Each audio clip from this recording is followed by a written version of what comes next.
Good evening. Welcome to the Hancock County Public Library, where we're going to conduct a debate for the Hancock County Council. I would like to introduce our candidates this evening: Will Ronan, Jim Shelby, and Randy Sorrell. Gentlemen, before we get started, we have a few rules that we'd like to go over and a couple items we'd like to address with the crowd. If anybody has any questions they would like to submit to the candidates, there should be white cards on your chairs. Write your question down, hold it up. One of the committee members will come and get those questions and give them to me. Also, if anybody has any difficulty hearing, the library has hearing devices that they will allow you to use to assist in hearing the debate this evening. Gentlemen, here's how we're going to do it this evening. There will be no opening remarks. There will be no rebuttals. We're going to have at least 4 prepared questions and hopefully up to 5 submitted questions from the public. We're going to try to go 1 hour. Each of you will have 2 minutes to respond to each question. I will repeat each question as it comes to you. At the end of the session, we will have 2 minutes for each candidate to make a closing statement to the audience. We have a timekeeper in the front row. She's pretty good at what she does. She'll give you the 1-minute mark, the 10-second mark, and you can't talk no more mark. Does anybody have any questions? We have selected our order this evening by scientific means, rolling a dice. Will, are you ready for your first question? Let's do it. Okay, Mr. Ronan, what are your top 3 priorities for your time in office? Well, number 1, we're going to work with law enforcement to get the community and law enforcement back together. I support law enforcement 100%. Number 2, I'm going to work with the Board of Commissioners to help increase staffing in the jail. I feel like that's something that needs to be done. I know the sheriff's debate, we talked about increasing staffing. That's something that needs to happen because our deputies need to be taken care of just as much as our inmates need to be taken care of. And number 3 is to be a voice of my district. To be out there engaging in events with the district, kind of provide that community feel back to our district. So, thank you. Mr. Shelby, what are your top 3 priorities for your time in office? One will be to work on the public safety, the criminal justice system. 2 will be to keep after the roads and bridges. We've got them up in pretty good shape now, but we need to keep them up in shape and to finish the west corridor, the Mount Comfort Road corridor. I'm on the committee to try and move that forward quicker. And 3, to keep the financial status of the county up to the level that it is right now, so that we have good bonding power and good balances so that we're prepared in case we have another, or when we have another recession, we'll be able to keep people working. Thank you. Mr. Sorrell, what are your top 3 priorities for your time in office? Well, I know I have the same 3. I'm never sure which one is first and which one is third. They seem to move back and forth. I'd say probably the one that's frontal lobe for most people right now, the criminal justice system. There's a lot of restructuring and rebuilding and renovation that needs to be done there. That would sort of be one. Secondly, I represent District 2, which is the town of McCordsville and Buck Creek Township, where I am and my constituents. The Mount Comfort Road corridor is a very, very important issue, and that's certainly one we're trying to drive and move that forward.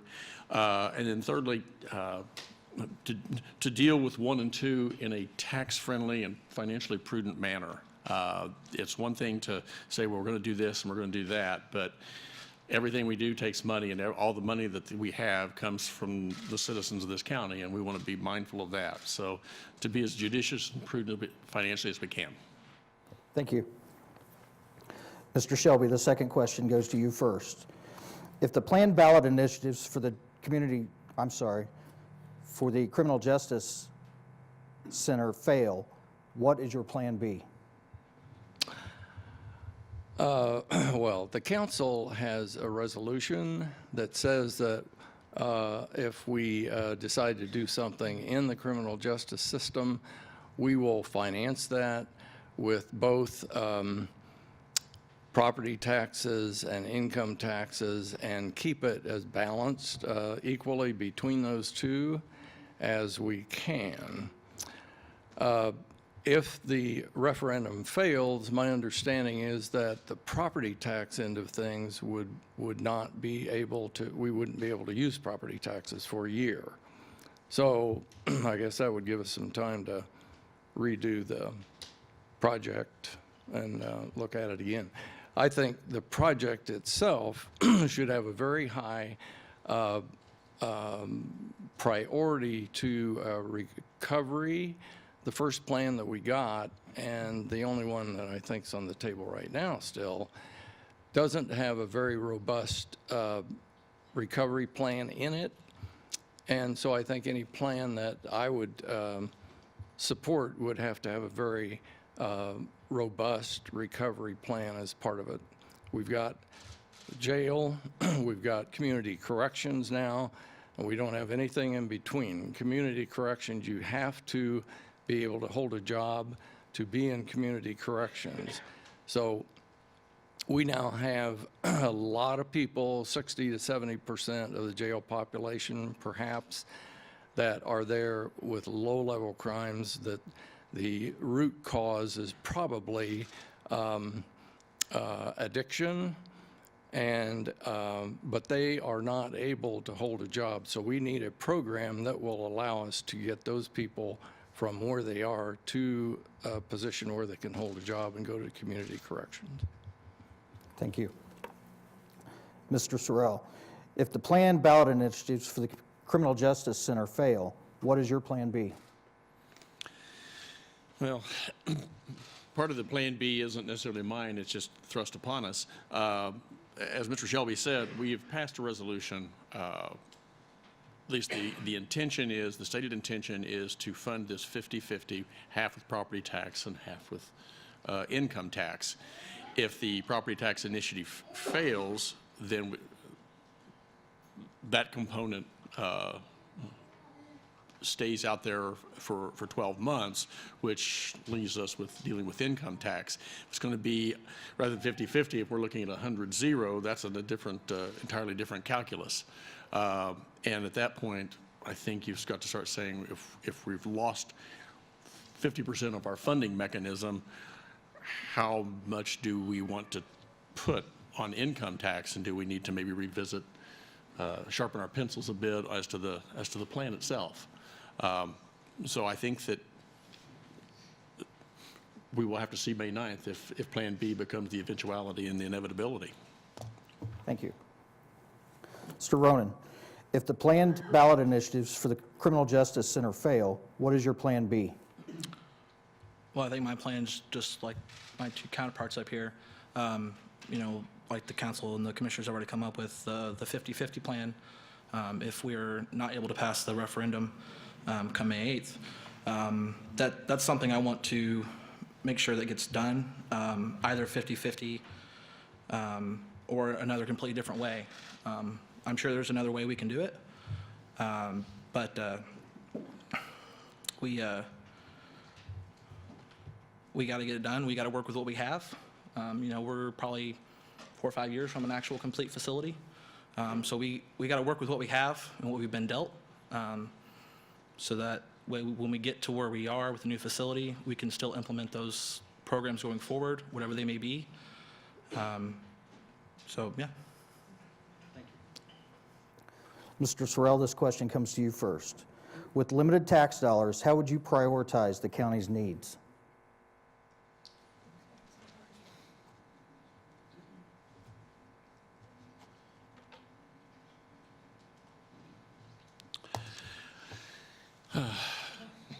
Having practiced law in this community for 30 years and having to be at the courthouse during the last incredible recession and financial straits, I saw how I lived with having to adjust priorities based upon limited means. I remember not being able to make a copy in the court of something.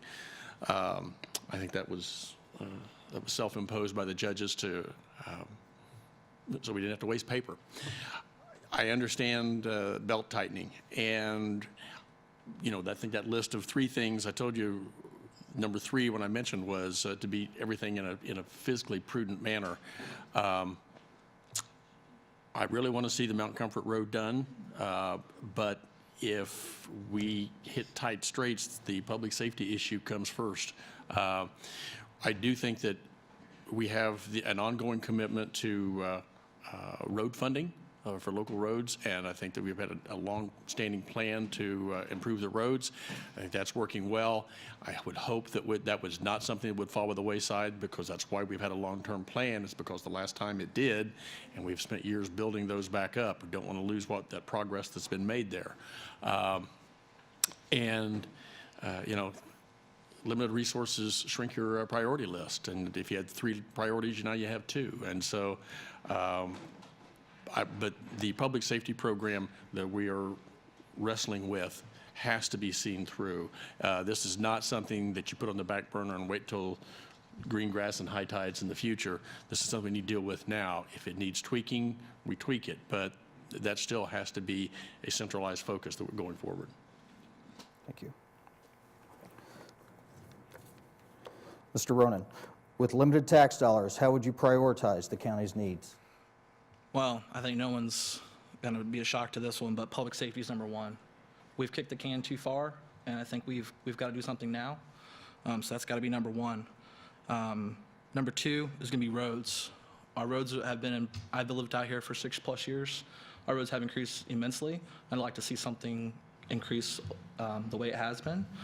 And with that being said, the Mount Comfort Corridor is something that hits home to a lot of voters. And I think a lot of people travel that corridor every day, myself included. I'd like to see something, done with that. And then number 3 kind of circles back to number 1, public safety.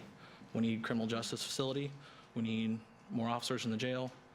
We need a better relationship with our public safety officers. Mr. Shelby, with limited tax dollars, how would you prioritize the county's needs? Well, I guess first,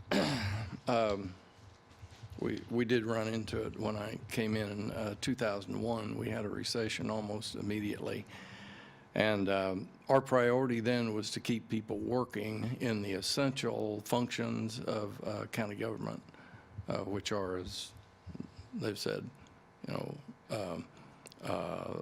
the taxing system. You have to be able to collect taxes.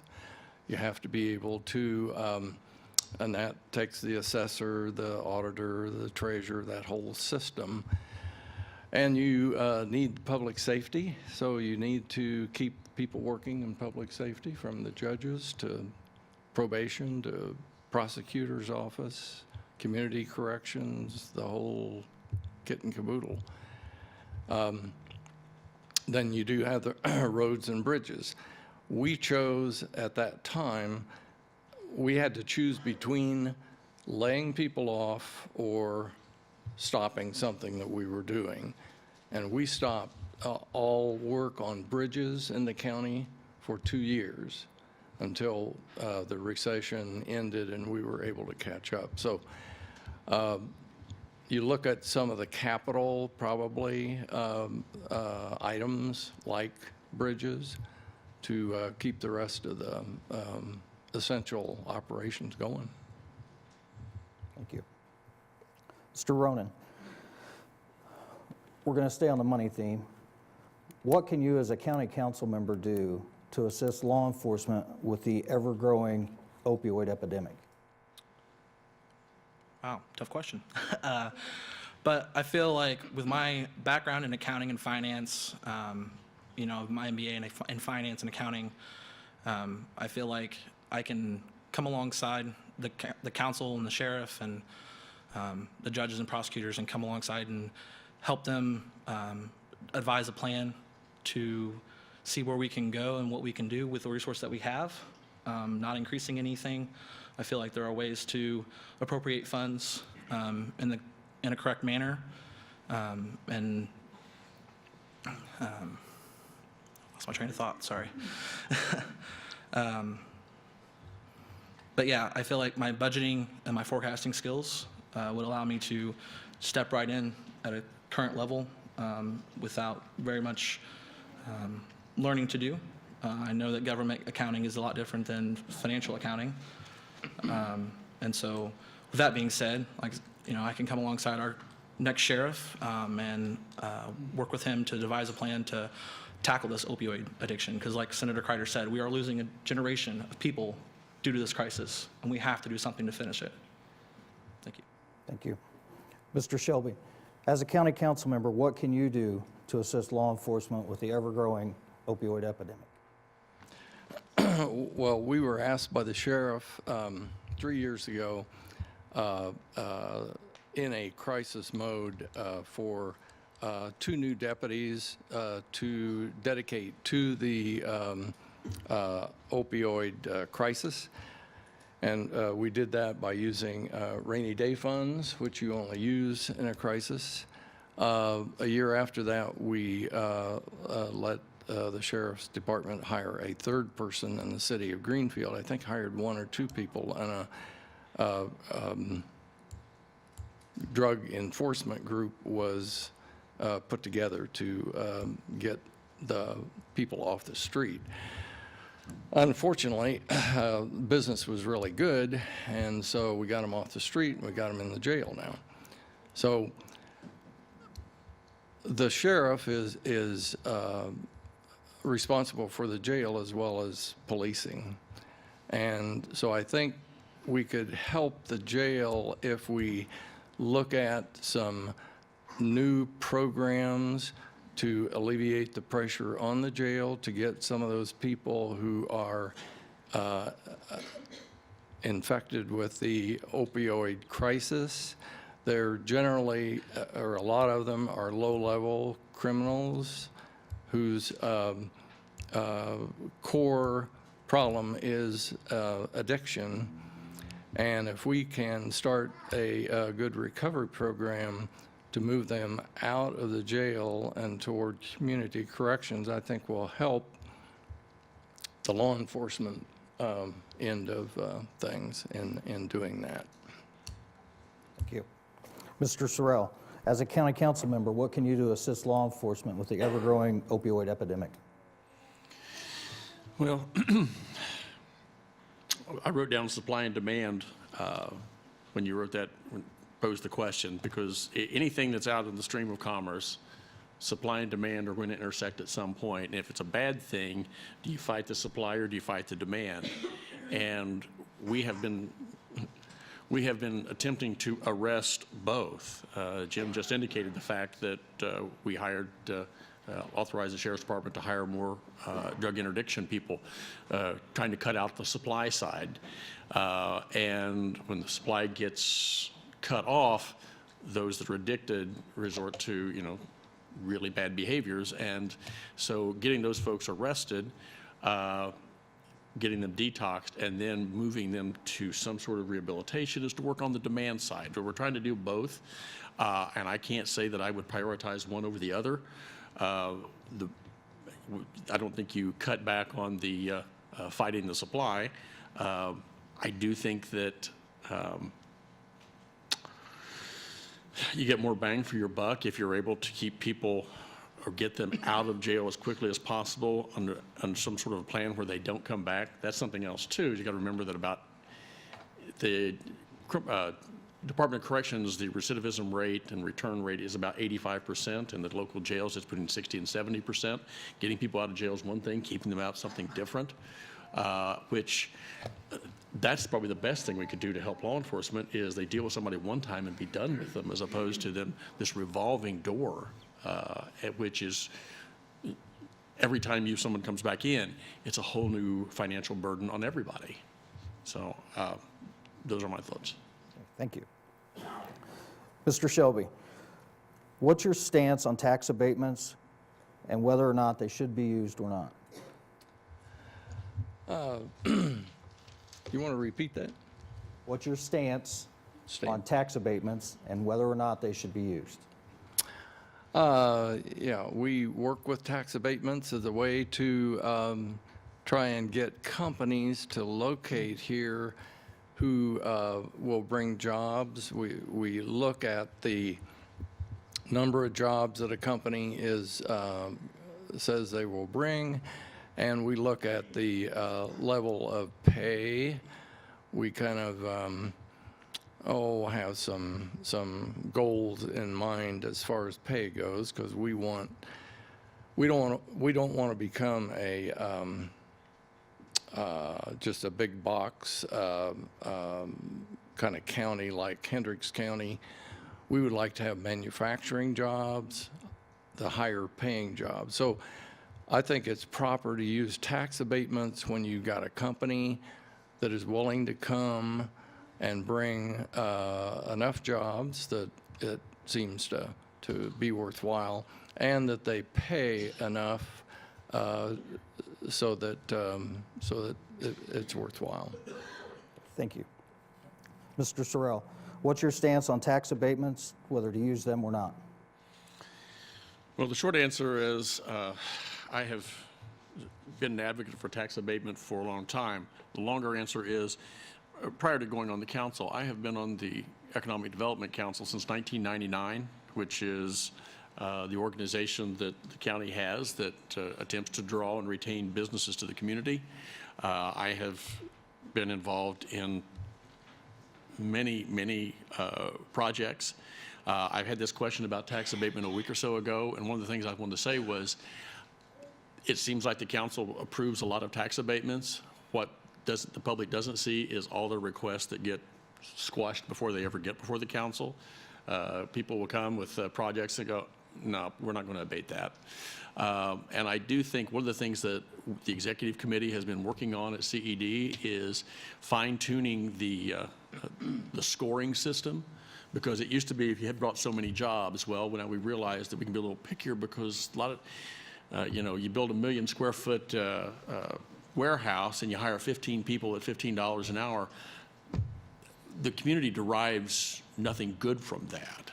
There needs to be a scoring system, so many dollars produced from income per square foot perhaps. There are lots of mechanisms out there, and we're kind of grappling with that, so that when a project comes forward, we can go, yeah, this will be fine. Abatement, because you only sell land one time. And we have some very precious land in this community, and we don't have to say yes to everybody. In fact, we have said no to several organizations in the last 12 months and said, we had a project recently that someone said, well, gosh, well, Boone County would give us land. And the response was, then why don't you go to Boone County? Thank you. Sir Ronan, what's your stance on tax abatement, whether to use it or not?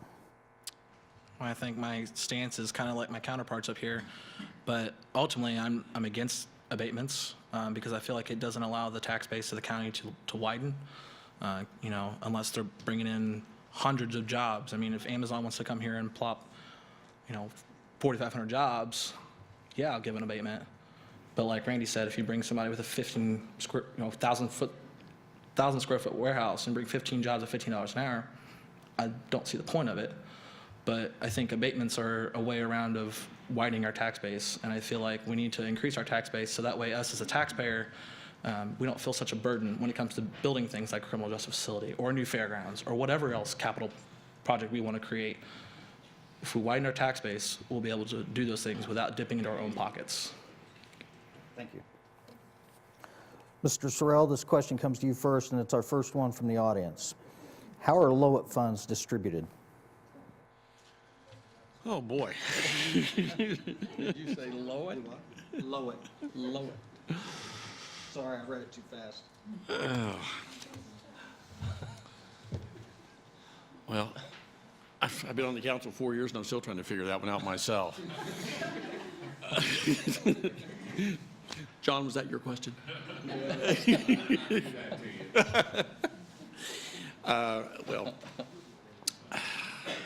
Local option income tax, and it comes through, communities get started, part of it, of course, part of it is dedicated for public safety, which, and of course, then the legislature has just changed all of this, and now it's just lit as opposed to low it. It's just local income tax. They're merging together the various income taxes that we had.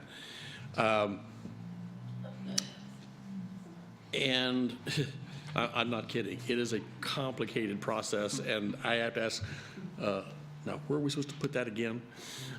Quite often. It is a confusing scenario. What I do know is that we have done our best because there are communities that have different rates that they can do certain things, and sometimes we have grants that come for us, whether it's for radios, for local law enforcement, and that's one of the things we do is I think people realize that we have sort of a granting process for some of those funds, and because we always get a request way too late, and then it's past the budget, and then we have communities that get frustrated that they didn't get what they asked for, but it's not a question of saying, Mother, may I? You just have to go through the application process in a timely manner. Thank you. Mr. Ronan, how are LOAT funds distributed? I got 2 minutes. Yeah. Well, from the sounds of what Randy just said, it's a very long process.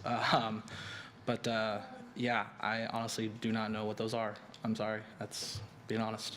Thank you. Mr. Shelby, how are LOAT funds distributed? Well, I think the LOAT fund, I'm not even sure it exists anymore. I think it's been tied into what they call LIT. Now there's LOAT public safety funds, that may be what the question is about. If it's about that, LOAT public safety just gets distributed on the basis of we in the county probably get around 50%. Well, maybe this is where the question's coming from. The state collects the income tax, all income taxes, and then they send the income taxes to us in the county for distribution. The auditor, I think, distributes it according to a formula. County government gets a certain percent. Let's see, LOAT, I think it's distributed to each one of the municipalities also. I don't think it goes to any townships. And it's based on the percent of the property taxes that taxing unit has relative to all other taxing units in the county. So, for example, if the county government's percent of the total property tax collections is 40%, then we get 40% of the LOAT funds. But it's based on, it changes every year, and it's based on the formula of what percent of the total your taxing unit is of the total as far as the levy goes. Thank you. Mr. Ronan, just remember, I'm just reading the questions. I did not. Mr. Ronan, where do you see some commercial development occurring, and what are you going to do to promote business development? Well, I would like to see the Marsh Building get bought up by somebody for commercial development. That's a place we could start. As far as filling the downtown storefronts of Greenfield, could see some commercial development in there.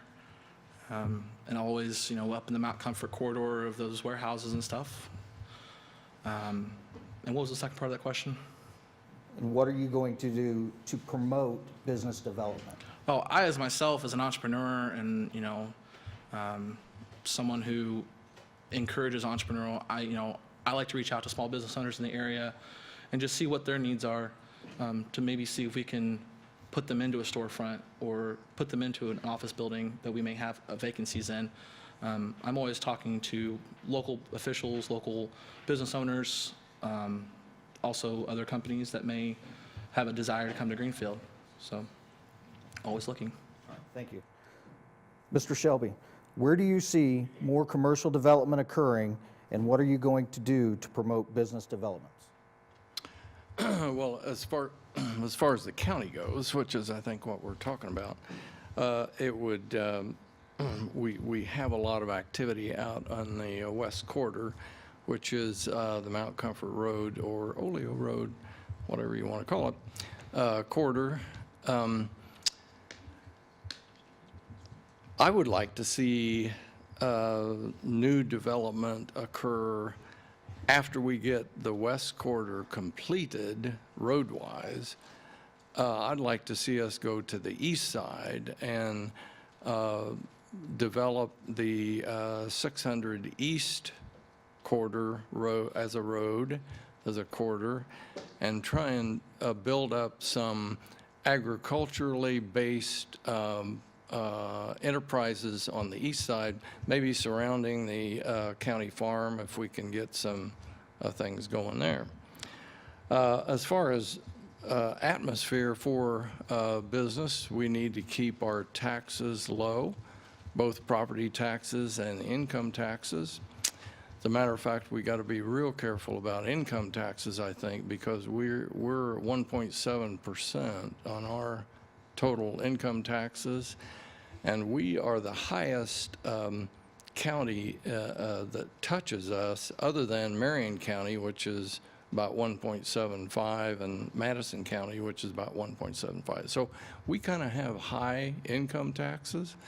For example, Hamilton County is 1.0, and so that's one reason that we have trouble bringing companies down here. They like to go where income taxes are low and property taxes.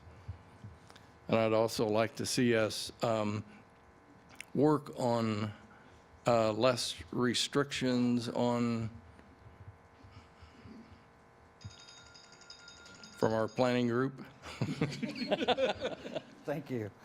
Mr. Sorrell, what do you see more commercial development, I'm sorry, let me start over. Where do you see more commercial development occurring, and what are you going to do to promote business development? Okay. Well, this seems tied in quite a bit with the question we had earlier about tax abatement. And some of my comments would bleed over a bit.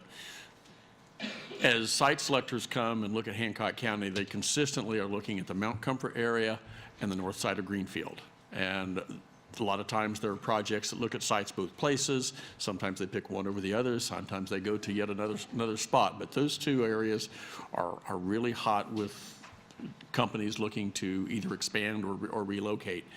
And that's why we talked about abatement and how you need to be somewhat judicious in using that, because that's really prized property, and you can only sell it one time. You can only use it one time. So I think that those efforts, I think we're managing those two sites well. Kind of echo Jim's thoughts a little bit, that one of the things that always has been a problem is to get people to look farther east. The east is, now admittedly, you know, they always going to be on the interstate, and Hancock County only has the two exits, but that Knightstown exit, with the way 109 runs, it runs through Hancock County.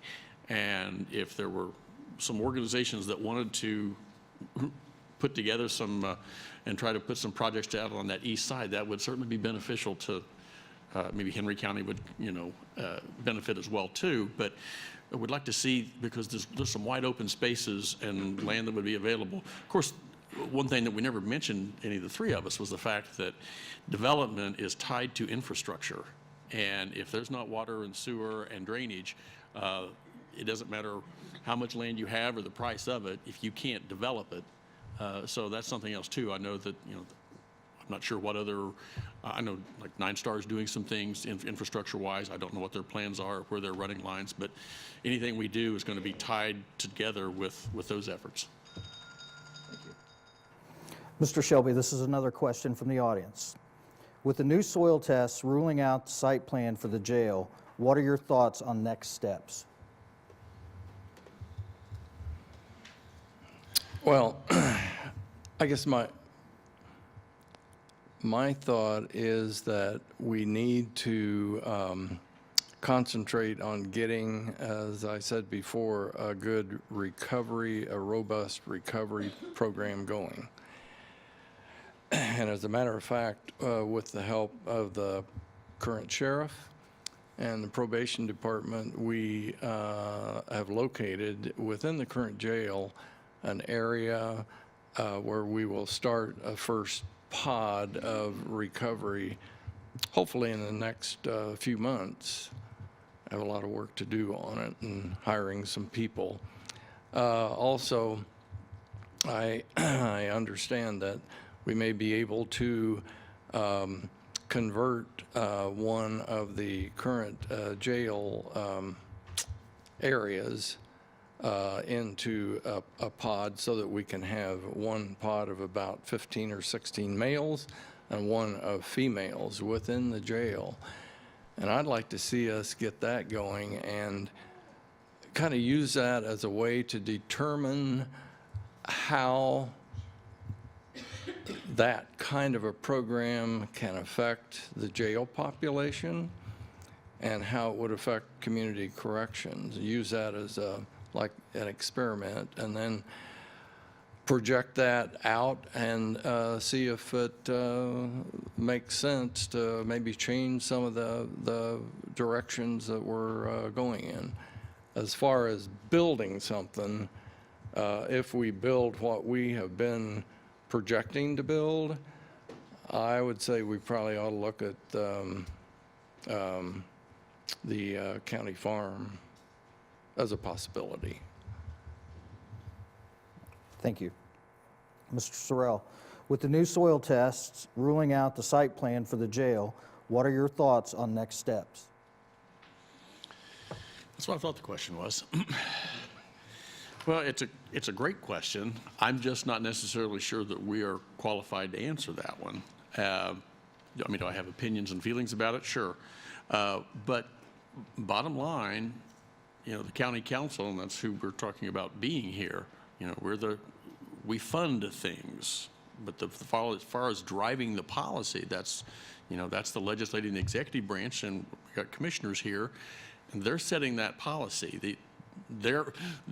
This question's being posed to them, and they're answering it, and they're working through that. We work with them as to the funding to drive that in a particular direction.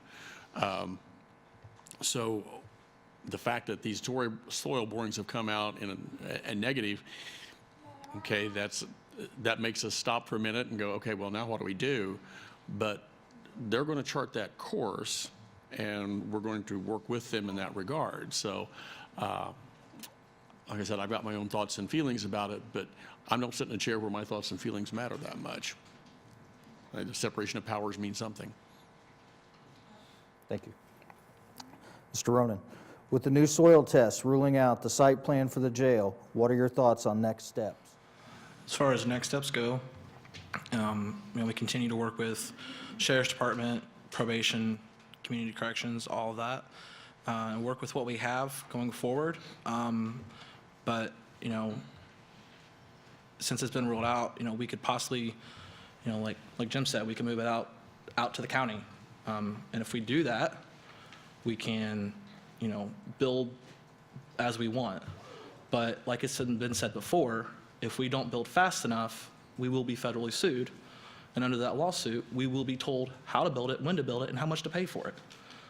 So I think that we need to act fast, but we need to be diligent in our acting. And wherever we plan to put this new facility, I think, like I said, we need to act with accordance to the fact that, we're very close as a county to being sued federally and going under federal command. So I feel that we need to act diligently and fast. Thank you. Thank you. Mr. Sorrell, this is another question from the audience. Obviously, the jail is a hot topic. The question is, it is very clear that residents of Hancock County do not want a Taj Mahal jail facility. What are your ideas? Okay. This time I'll answer that question. Well, what I would do, that was more the last question, what we're going to do now. This is different. What do I think? Well, my thoughts are this. government should operate as efficiently as it possibly can. There are levels of punishment, I won't even call it incarceration. People can be in jail cells, they can be in a work release center, they can be on home detention, they can even be on what they call day reporting. There are various levels of security. The farther down you go that ramp, the cheaper it is. Obviously, iron bars are the most expensive way to do things. When you, all the way at the other end, when you have people on home detention or day reporting, they're essentially paying for their own incarceration. And they have jobs and they're working, and so they're providing for their dependents. When budgetary issues, not just budgetary issues, but certainly can drive it, whenever we can have an offender paying their own way, paying for their punishment, that's everybody's best day.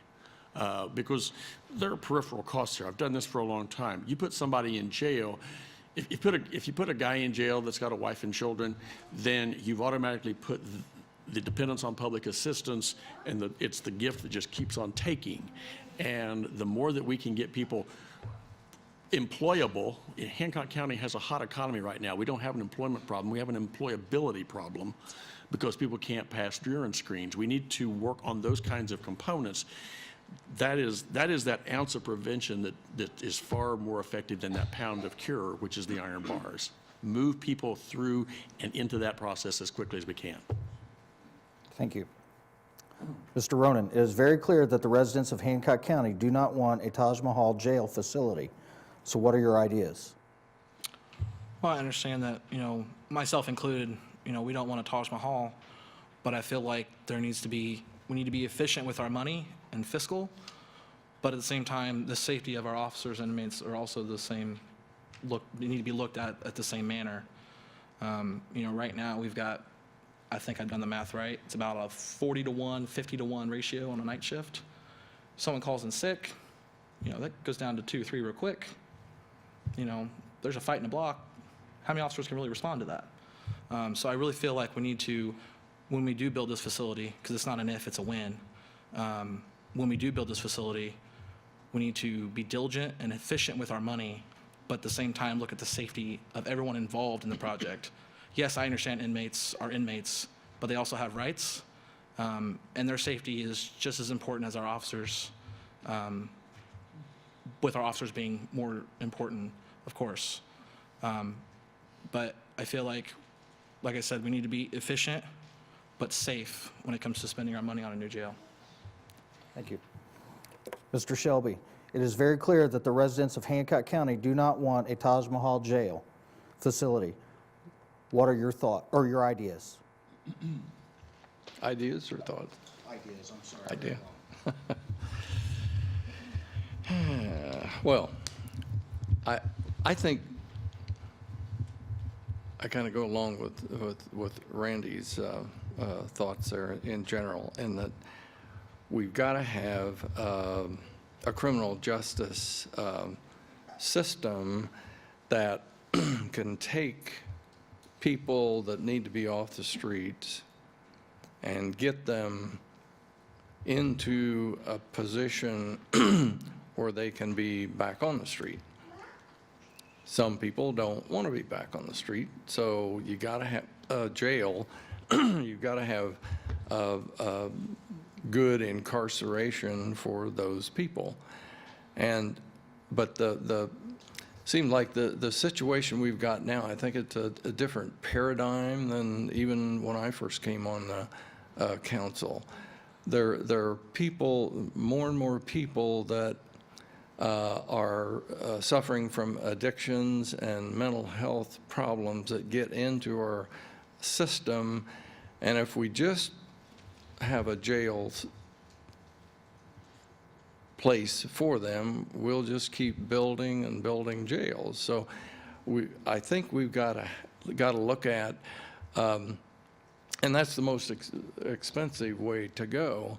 I think we've got to try and take the ones that are in that realm, which are maybe 60 or 70% of the people in jail today. I mean, I think it's a pretty high number myself.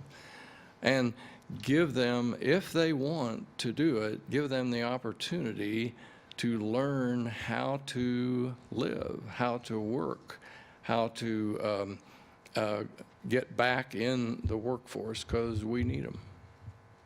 Thank you. Gentlemen, we have one more question submitted by the audience. Mr. Ronan, it will go to you first.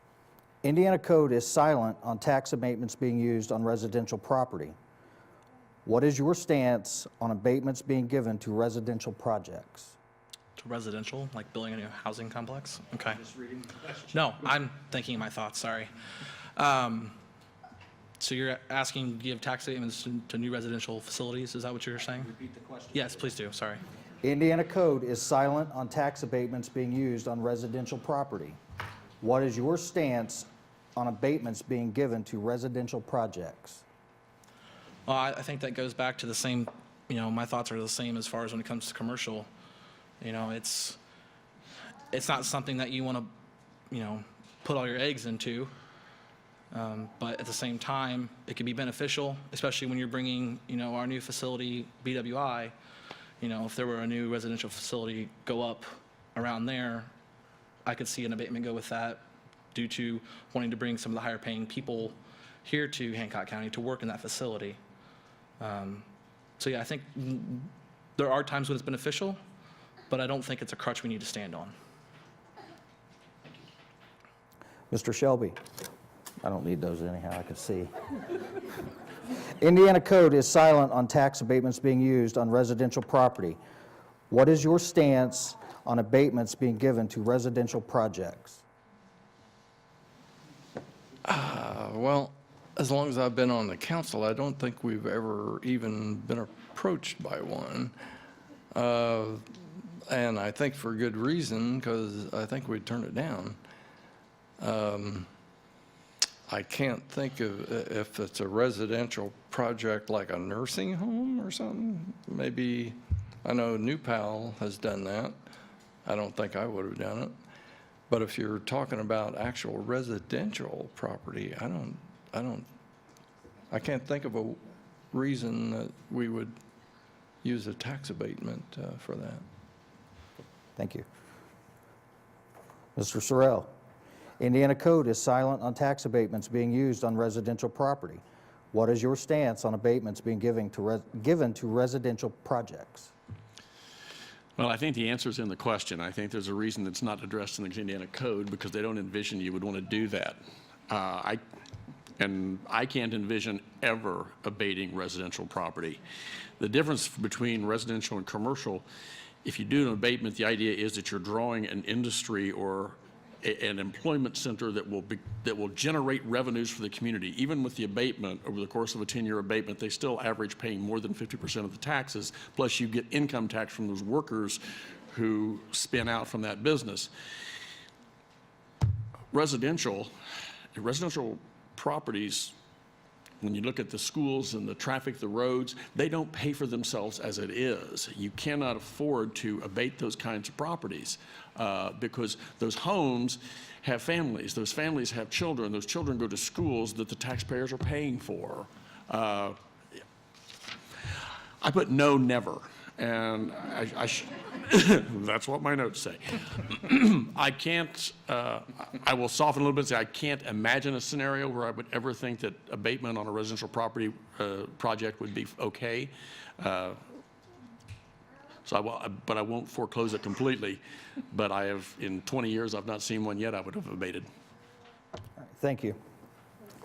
Gentlemen, we've come to that time of the evening where you will have 2 minutes to address the crowd with any statement you'd like to make. Through our rotation, Mr. Shelby, this time opens up for you first. Your 2 minutes begins now. I've had the pleasure and honor to be your county councilman for several years. And I sought the job because I've lived in Greenfield all of my life, been a Republican all of my life, went to school, graduated from Greenfield High School, graduated from Purdue in electrical engineering, and Butler with an MBA, the business end of things. Then I got into business here centered in Greenfield on my own, a manufacturer's rep company, and also been associated with my family's petroleum business that they started back in the 30s. And currently in a family business that includes a farm and some rentals. And so I've been blessed with a lot of opportunities given to me by this community, and I love the community because of that. And I want to use some of my abilities to help with the governance of this community. I want to keep doing it if I can. Thank you. Thank you. Mr. Sorrell? Your 2 minutes starts now. So I'll start with a frog in my throat. That's not a good way to go. I have been on the council, 2 times and still have never been elected. I have filled a vacancy when Mr. Huber ascended to the commissionership, and then I filled the vacancy created by the death of Tom Roney. I enjoy this work. I think I'm good at it. It kind of falls in my wheelhouse. Having run a business, the dollars and cents make sense. I think that to you, the voters out there, I would tell you, I think that county government is in some pretty good hands. The 3 members, the Board of Commissioners, and the 7 members on the council are really conscientious folks and are doing their darndest to do what's in the best interests of this community. And I'm honored to be among them, and I'd like to stay there. I represent District 2. There may not be a person in here other than Janice that can vote for me. My district is the town of McCordsville, Buck Creek Township, Center Township, precincts 1 and 2, and 1 precinct in Greenfield, which is 4 West. And if you're on the west side, I appreciate your vote. You can have a sign. But these are difficult times. Anytime you talk about a major undertaking and spending lots of your friends and neighbors' money, that's a pretty sobering thought. And I will tell you that I and my colleagues take this very, very seriously. And we won't always agree, but I tell you what, everyone is like-minded in that everyone wants to do what they think is best. If we have a disagreement on what that is, that's not that big a deal. I mean, the consensus is we move this community in the right direction, and my goal has always been to leave this place better than I found it, and I hope I fulfill that every day. Thank you. Thank you. Mr. Ronan, your 2 minutes begins now. Thank you. First, I want to thank everybody coming out tonight on this jury night. The reason I should be on Hancock County Council, I'm a fresh perspective for this county. I think going forward, looking the next 5, 10, 15, 30 years down the road, I think we as a county need to start looking that way. We've kicked the can too far from the past to now, and we're looking back going, wish I wouldn't have done that, or that. So I myself, in the fresh perspective of the next generation, to come in and lead Hancock County to the next step, economically, with this new criminal justice facility, and any other capital projects that we may have. With that being said, my conservative values, I have an MBA in accounting from Indiana Tech. I'll sit for my CPA next year. It's in my blood to be conservative fiscally. And this is something that I've wanted to do my whole life. I may not be part of someone's plan to run this county, but I'm doing it because I want to. And I think that my way of going forward will help this county go to the next step.